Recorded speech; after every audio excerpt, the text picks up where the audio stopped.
मी रत्नागिरीचा आमदार आहे, रत्नागिरी जिल्ह्याचा पालकमंत्री आहे. मी रत्नागिरीवरनं मुंबईपर्यंत हा गाडीनं प्रवास करत आलो.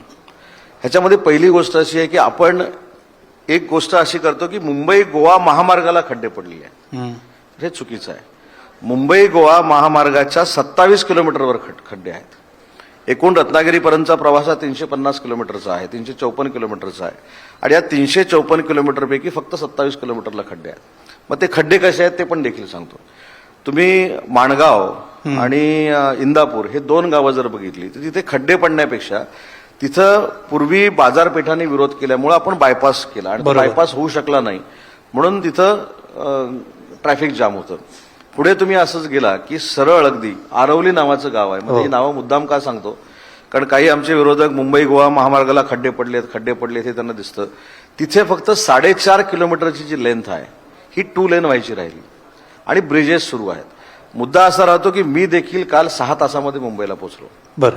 आणि हा प्रवास करत असताना माझ्याबरोबर नॅशनल हायवेचे मुख्य अभियंता देखील होते. त्याच्यामुळे खड्डे नाहीत 21 किलोमीटरला असं मी म्हणणार नाही. काही कॉन्ट्रॅक्टर लोकांच्या चुकीमुळे हे झालं. पण मी दाव्यानिशी सांगतो की पुढच्या गणपतीमध्ये तुमच्याकडे अशी शंका येणार नाही. आता आमचा चाकरमानी म्हणायचा की कोकणकर म्हणायचा आता नंतर आपण बघू. पण आमचा जो कोकणवासी आहे, आमचा जो कोकणकर आहे, जो आमचा रत्नागिरीतला सिंधुदुर्गातला मुंबईमध्ये राहणारा जो माणूस आहे तो सुखानं तुम्हाला सांगेल, आनंदानं सांगेल की आम्ही 3.5 तासामध्ये पनवेलवरनं रत्नागिरीला पोहोचलो आणि 5 तासामध्ये सिंधुदुर्गामध्ये पोहोचलो. तुम्ही मुंबईकरांचा कोकणवासियांचा उल्लेख केलात. मराठी भाषेवरनं सध्या बरंच राजकारण सुरू असल्याचं बघायला मिळतंय. शिवसेना हा मराठी माणसाची बाजू घेऊन लढणारा पक्ष म्हणून उभा असल्याचं आपल्याला सातत्यानं पाहायला मिळतं. शिवसेनेचं विभाजन झाल्यानंतर तुमचे एकेकाळचे पक्षप्रमुख आता तुमच्यावर टीका करतायत की तुम्ही मराठी माणसाचा कैवार घेत नाही, मराठी माणसाला तुम्ही वाऱ्यावर सोडलंय. या सगळ्या गोष्टीचा साक्षीदार खरं मी आहे. म्हणूनच तुम्हाला हा प्रश्न मी आहे. ज्यावेळी उच्च व तंत्रशिक्षण विभागाचा मंत्री होतो त्यावेळी मुख्यमंत्री युबीटीचे आताचे पक्षप्रमुख मुख्यमंत्री होते आणि त्यावेळी असा निर्णय झाला की डॉक्टर माशेलकर साहेबांच्या अध्यक्षतेखाली न्यू एज्युकेशन पॉलिसी जी आलेली आहे. म्हणजे त्याच्यामध्ये अजून एक शंका सांगतो. त्यावेळी शंका अशी होती की न्यू एज्युकेशन पॉलिसी ही आपण गृहीत धरायची की धरायची नाही याच्यासाठी खरी ती समिती स्थापन केली गेली. त्याच्यामध्ये डॉक्टर माशेलकर होते, त्याच्यानंतर भालचंद्र मुणगेकर होते, त्याच्यानंतर काही उद्योजक होते, काही जबरदस्तीने त्याच्यामध्ये घातलेले शिवसेनेचे उपनेते देखील होते. अच्छा. कायदे तज्ज्ञ म्हणून, शिक्षक तज्ज्ञ म्हणून घातलेले होते. मी साक्षीदार त्याचा आहे. आणि ही समिती केल्यानंतर ह्या समितीने एक अहवाल तयार केला. त्या अहवालामध्ये माझ्याकडे आता जर हा प्रश्न तुम्ही विचारला असेल पुरावाच घेऊन आलो असतो. त्याच्यामध्ये एक पॅरा असा आहे की 1ली पासून 12वी पर्यंत मराठी, इंग्रजी आणि हिंदी या 3 भाषा सक्तीच्या करणं गरजेचं आहे. बरं. आणि नुसतं 1ली, 2री, 3री, 4थी नाही, 1ली पासून 12वी पर्यंत सक्ती करणं गरजेचं आहे.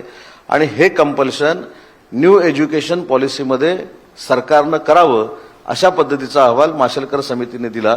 आणि जे आता आम्हाला मराठीचं पावित्र्य सांगतायत, मराठीबद्दल काही गोष्टी आम्हाला सांगतायत, त्याच मुख्यमंत्र्यांनी हिंदी सक्तीकरणेचा ठराव हा कॅबिनेटमध्ये 27 फेब्रुवारी 2022ला स्वीकारला, 2020ला स्वीकारला. आता हिंदी सक्ती करायचा ठराव कोणी स्वीकारला? पण त्यांचं म्हणणं आहे की लागू नाही केला म्हणून. नाही. मी तुम्हाला आजही ट्विट दाखवू शकतो. आजही मुख्यमंत्र्यांचं माहिती कार्यालय जे आहे त्याचं ट्विट दाखवू शकतो. त्याच्यामध्ये त्यांनी स्पष्ट असं म्हटलेलं आहे की आज मी डॉक्टर माशेलकर समितीचा अहवाल स्वीकारला. महाराष्ट्राच्या शैक्षणिक उन्नतीसाठी हा अहवाल अतिशय महत्वाचा आहे आणि म्हणून याची तातडीनं अंमलबजावणी करण्याची भूमिका मुख्यमंत्री म्हणून मी घेईन डॅश मुख्यमंत्री, असं त्यांचं ट्विट आहे. आता कदाचित कोणीतरी त्यांच्या नावानं केलं असेल, त्याचवेळी चौकशी लागली असेल तर तो महाभाग पण सापडला असता. पण आता हा मराठीचा राहिलेला नाही, हा महानगरपालिका आणि मतांचा झालाय. त्याच्यामुळे त्यांनी हिंदी सक्ती करून आज मराठीचं गुणगान गाणं हे फार चुकीचं आहे. पण दुसरी एक महत्वाची गोष्ट सांगतो की मी मराठी भाषेचा मंत्री आहे. मराठी भाषेचा मंत्री असताना ह्या 1 वर्षामध्ये आम्ही मराठी भाषेसाठी काय केलं याचा अभ्यास पण त्यांनी केला पाहिजे. आज परदेशामध्ये मराठीची जी मंडळं आहेत ती यांच्या कालावधीमध्ये 17 होती. आम्ही 50 करण्याचा निर्णय घेतला. आम्ही 74 ठिकाणी जाण्याचा निर्णय घेतला. विश्व मराठी संमेलन आम्ही करतोय. मराठी भाषेचं देशातलं सगळ्यात चांगलं भवन आम्ही नरमन पॉईंटला उभं करतोय. ऐरोलीला आपण उपकेंद्र उभं करतोय. त्याच्यानंतर बाल साहित्य संमेलन यावर्षीपासून आपण घेणार आहोत मराठीचं. महिलांसाठी महिला साहित्य संमेलन आपण घेणार आहोत मराठीचं. त्याच्यानंतर तरुणांसाठी युवा साहित्य संमेलन आपण घेणार आहोत मराठीचं. त्याच्यामुळं या सगळ्या गोष्टी फक्त महाराष्ट्रापुरत्या मर्यादित न राहता मराठी पुस्तकांचं गाव आम्ही काश्मीरला करतोय, हो. मराठी पुस्तकांचं गाव आम्ही अमेरिकेमध्ये करतोय. मराठी पुस्तकांचं गाव यांच्या कालावधीमध्ये ज्या कुसुमाग्रजांच्या नावानं आम्ही दिवस साजरा करतो त्यांच्या गावामध्ये पण नव्हतं, ते आपण सुरू केलंय. केशवोत्सव स्मारकामध्ये आपण सुरू केलंय. त्याच्यामुळे मराठीच्या बाबतीमध्ये मला असं वाटतं की काम करून दाखवणं गरजेचं आहे. इलेक्शन आलं की मराठी मला किती आवडते आणि मराठी बोललं पाहिजे. अजून एक तुम्हाला सांगतो महत्वाची गोष्ट, जो प्रयत्न आम्ही 2 महिन्यामध्ये करणार आहोत. महाराष्ट्रातल्या प्रत्येक माणसाला मराठी बोलता आलं पाहिजे.